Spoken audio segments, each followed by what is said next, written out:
She sat in that wheelchair for 8 months, every single day. And every single day, I was there, pushing her, carrying her groceries, driving her to appointments, loving her. Until the night I watched her stand up, walk across the room, and laugh. Not because she was healed. She was never sick, not even for a single day. If you've ever trusted someone with everything you had and they handed it back in pieces, this one's for you. Stay with me because this story doesn't go where you think it does. And if you're new here, hit that subscribe button right now. I tell stories that'll keep you up at night, in the best way. My name is Nate, and before everything fell apart, I had what most men around here would call a good life. I worked pipeline maintenance out in Harlan County, Kentucky. Long days, dirty hands, honest work. I had a 2-bedroom house on the edge of town, a truck that mostly ran, and a dog named Duke who I loved more than most people I'd ever met. I wasn't rich, I wasn't famous, I was just a man doing what needed to be done, and I was fine with that. At least, I thought I was. Then she showed up, and nothing was ever the same again. It was a Tuesday in early October when the house across the road finally got a tenant. I'd watched that place sit empty for 2 years, so when I saw the lights come on, I didn't think much of it, until I saw the wheelchair ramp being installed the next morning, and then I saw her. She was maybe 26, 27, sitting in a manual wheelchair on the front porch, wrapped in a blanket, watching the hills like she was memorizing them. She didn't look like she belonged here, but she also didn't look like she was leaving. I waved, she waved back. That was it. That was the beginning of the end of everything I thought I knew about trust. Her name was Vera. She told me she'd been in a car accident 14 months prior, spinal nerve damage. Some days she could manage with a walker, most days the wheelchair. She'd moved here from out of state, somewhere out west, because she wanted quiet. She said the city was too loud for someone learning to live with pain. I understood that more than she knew. I lost my father to a work accident when I was 19. I understood what it felt like when the world kept moving and you weren't sure you could keep up. So I helped. Not because I wanted anything from her. I just helped. That's what we do out here. Weeks passed, then months. Vera and I fell into a routine that felt as natural as breathing. Mornings, I'd check on her before I left for work. Evenings, we'd sit on that porch and talk until the fireflies came out. She asked about my childhood, about my father, about the land. Nobody had ever asked me questions like that before, like my answers actually mattered, like I mattered. And somewhere along the way, I stopped telling myself I was just being neighborly. I was falling for her, hard. But there was something she said in those early weeks that I should have paid closer attention to, something I filed away and forgot. She said, and I remember this clearly now, "Nate, I've never met anyone who helped someone without asking what they'd get in return." I thought it meant it as a compliment. Now I wonder if she was studying me, the way you study a subject in an experiment, watching, measuring, recording. But I didn't see that then, because there's something about taking care of someone broken that makes you feel less broken yourself, and I'd been broken for a long time. What I didn't know, what I couldn't have known, was that Vera wasn't broken at all, and the cracks I was filling in her life were ones she'd carved out herself, on purpose. The first thing I noticed was the car. It started showing up about 3 months in, parked just far enough down the road that you wouldn't notice unless you were looking. I was looking. I'm a pipeline man. I notice what doesn't belong, and that car didn't belong. When I asked Vera about it, she went quiet, said it was probably just someone using the road to turn around. I let it go, but it came back again and again. And the second thing I noticed was her hands. A woman in a wheelchair for over a year develops muscle atrophy. I knew that. I'd read about it when I was trying to understand her condition better. But Vera's hands, her arms, they were strong. Her grip when she grabbed the porch railing was firm, not the grip of someone who hadn't walked in over a year.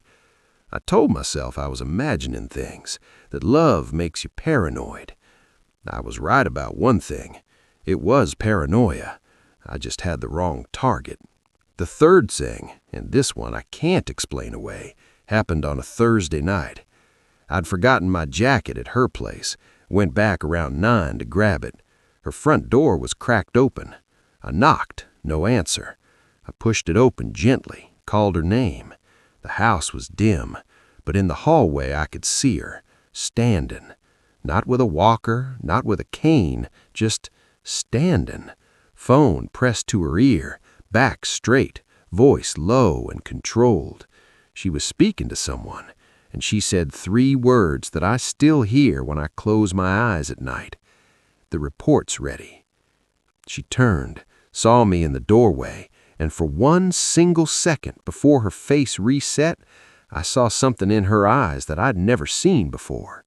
Not guilt, calculation. She dropped into the wheelchair that was right there beside her, like it was muscle memory, like she'd practiced it. "Nate," she said, voice light, "I didn't hear you knock." And I stood there like a fool and said, "Sorry, I forgot my jacket." I picked it up, I left, and I drove 20 minutes down the highway before I pulled over and sat in the dark, trying to breathe, trying to convince myself I hadn't just seen what I knew I'd seen. But I had, and now I had a choice: walk away or find out why. I want to be honest with you. Part of me didn't want to find anything. Part of me wanted to chalk it up to a miracle, wanted to believe she'd been healing and was just too afraid to tell me. That would have been the easier story, but easier stories are usually the ones that bury you. I started small. I ran her name, Vera Halston, and what came back stopped me cold. She wasn't a car accident survivor from out west. She wasn't living on savings and disability checks. Vera Halston was the only daughter of Gerald Halston, owner of Halston Energy Group. Net worth, $3.4 billion. I read that number 3 times. $3.4 billion. I'm a pipeline man in Harlan County. I make $62,000 a year on a good year. And the woman I'd been carrying groceries for, the woman I'd been in love with for 6 months, was the heir to one of the largest private energy companies in the country. But that wasn't the worst part.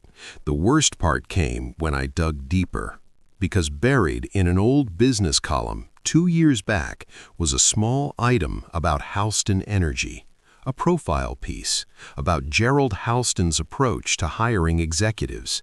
And in that piece, he described a method he used to evaluate candidates for his inner circle.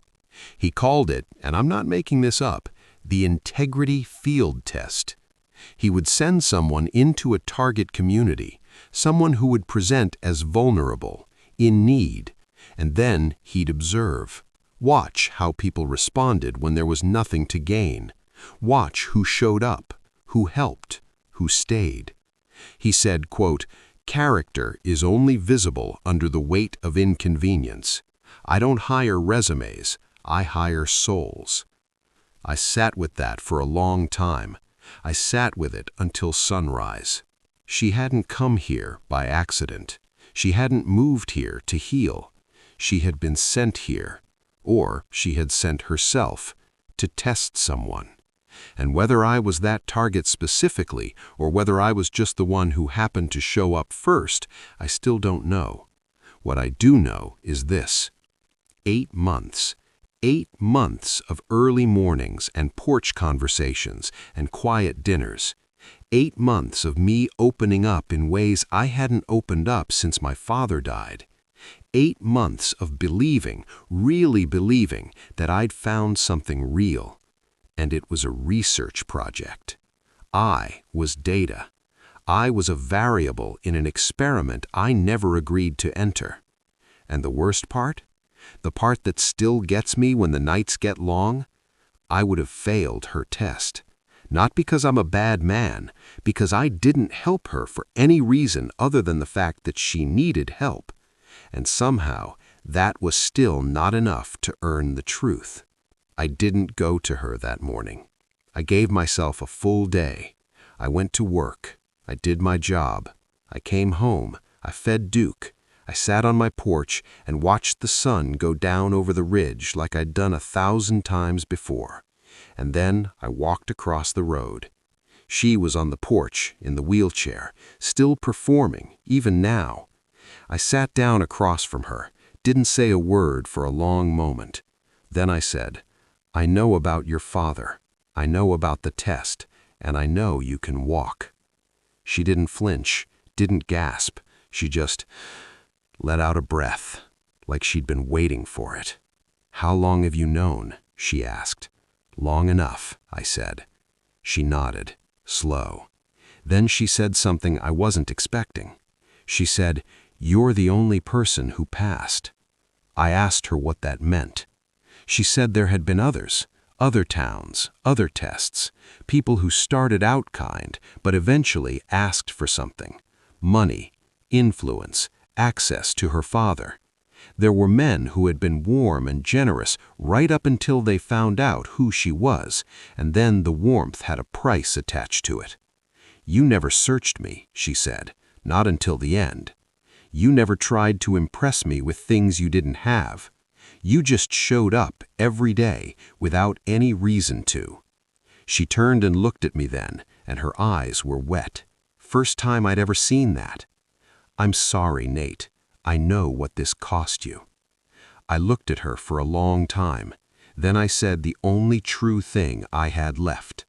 "Then you know I can't stay." Here's what people don't tell you about betrayal when it comes wrapped in good intentions. It still leaves a mark. The fact that Vera didn't mean to hurt me doesn't mean I didn't bleed. The fact that her test was designed to find good men doesn't mean I deserved to be the subject. You can't manufacture a relationship in a lab and then be surprised when the person inside it has feelings, real feelings, feelings that don't disappear just because the experiment's over. She came to the door that morning as I was loading the last box. No wheelchair, just her, standing in her own driveway in the early light. And seeing her walk for the first time, the first real time, was one of the most beautiful and most painful things I'd ever witnessed. Because it meant she was whole. She had never needed me, not the way I thought, not the way I needed her. She had chosen me, but not the way a woman chooses a man, the way a scientist chooses a subject. And I couldn't unknow that. Some things, once you see them, you can't unsee. That's not weakness. That's just what it means to be human. She asked me if I hated her. I told her the truth. I said, "No, but I don't trust you." And without trust, the rest of it's just a story someone tells themselves to feel less alone. She didn't argue. She just said, "I hope someday someone gives you exactly what you gave me, without a test, without a reason, just because you're worth it." I got in my truck. Duke looked at me like he understood everything. I pulled out of that driveway for the last time, and I drove, not away from her, away from the version of myself that had believed, even for a moment, that love this clean could survive the kind of lie she'd built around it. But here's what I carried with me, something she couldn't fake and couldn't study, something that came from me and only me. I helped her because it was right, not because I knew who she was, not because I wanted something back. I helped because my father raised a man who shows up, and no test and no billionaire and no amount of money can take that from me. I heard through people who heard through people that Vera had ended the field testing program, that she'd gone back to her father's company, that she'd told him she was done. I don't know if that's true. I don't know if I want it to be true. Because if it is, I have to sit with the fact that something I walked away from actually changed something. And that's almost harder to carry than the anger. I think about her sometimes. Not with bitterness, not anymore. I think about that porch, those fireflies, the way she asked questions like my answers mattered. Maybe they did. Maybe she was the most honest she'd ever been, right up until the moment the lie became something she couldn't put down. I don't have a tidy lesson for you. I don't have a ribbon to tie around this. What I have is this. Character is what you do when no one is watching, when there's nothing to gain, when the person in front of you is broken or pretending to be, and you show up anyway, because it's right, not because it's rewarded. Vera's father was wrong about one thing. You don't hire souls. You either recognize them or you don't. And the saddest part of this whole story? She recognized mine. She just waited until it was too late to tell me. The wheelchair sat in her driveway for a week after I left. I don't know why she left it there. Maybe it was guilt. Maybe it was a reminder. Or maybe, just maybe, she was finally done pretending. For herself, not for me. Too bad she figured that out. 8 months too late. If this story hit you somewhere deep, you already know someone like Vera or someone like Nate. Maybe you've been both. Leave a comment below and tell me, would you have stayed or would you have walked away too? And if this is your first time here, welcome. We tell stories that make you feel something real.